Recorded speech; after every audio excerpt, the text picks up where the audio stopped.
May dalawang mahusay na player na ipapasok si Coach Tim sa Ginebra. Pero sino itong isa na maaalis sa 15-man lineup ng Ginebra sa PBA Commissioner's Cup?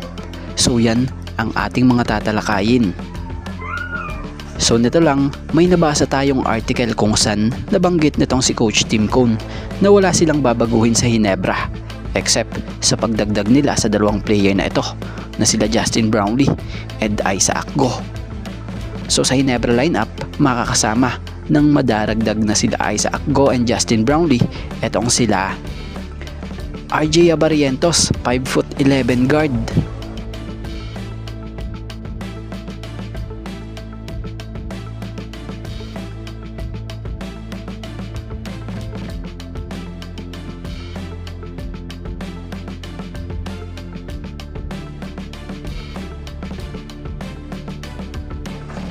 Jeremiah Gray, 6'5" guard forward.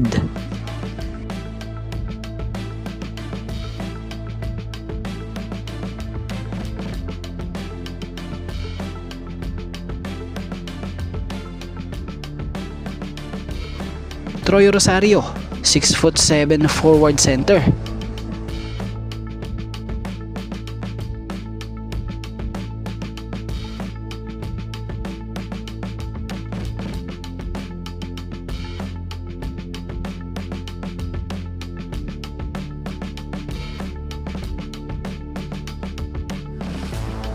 Nards Pinto, 5'11" guard.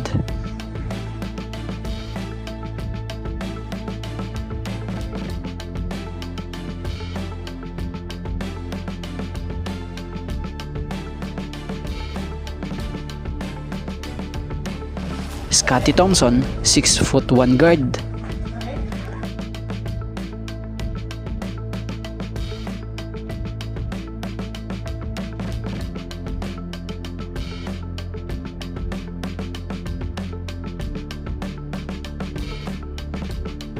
John Abyss, 6'3" forward.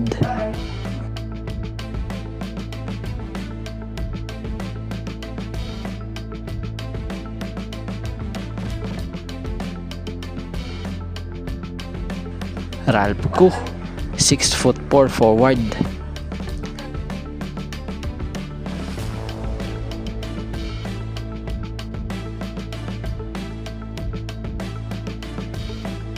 Stephen Holt, 6'4" guard forward.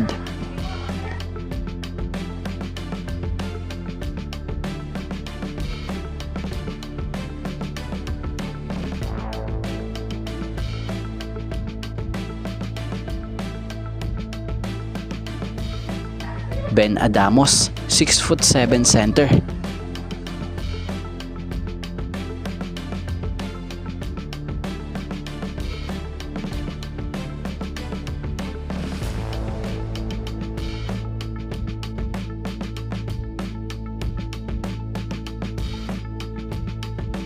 San Estil, 6'3" forward.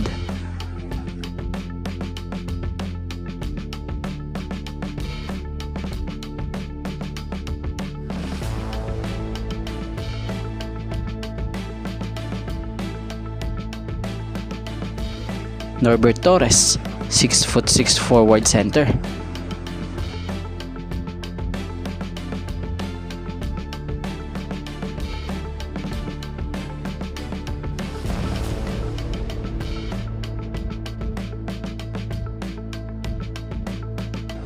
Raymond Aguilar, 6'4" forward center.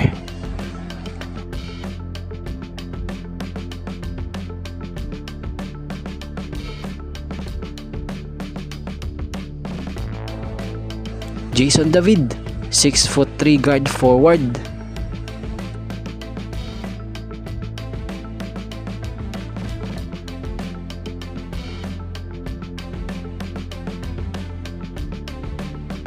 And Japet Aguilar, 6'9" center.